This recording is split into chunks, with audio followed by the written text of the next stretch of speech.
കേരള നിയമസഭാ മന്ദിരത്തിൽ പുതിയ ജൈവ പാഴ്വസ്തു സംഭരണ കേന്ദ്രം തുടർന്നു. തദ്ദേശ സ്വയംഭരണ വകുപ്പ് മന്ത്രി എം.ബി. രാജേഷ് ഉദ്ഘാടനം ചെയ്തു. റീബിൽഡ് കേരള ഇനീഷ്യേറ്റീവ് ഫണ്ട് ഉപയോഗിച്ച് ക്ലീൻ കേരള കമ്പനി ലിമിറ്റഡാണ് പദ്ധതി നടപ്പാക്കുന്നത്.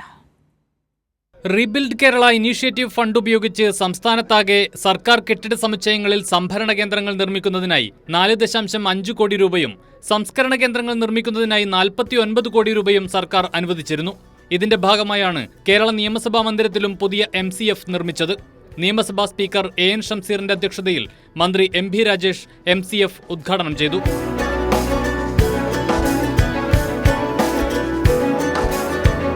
ആയിരക്കണക്കിന് ആളുകൾ വരുന്ന നിയമസഭയ്ക്കകത്ത് പാഴ്വസ്തു സംഭരണ കേന്ദ്രം സ്ഥാപിക്കുന്നത് മാതൃകാപരമെന്ന് മന്ത്രി പറഞ്ഞു.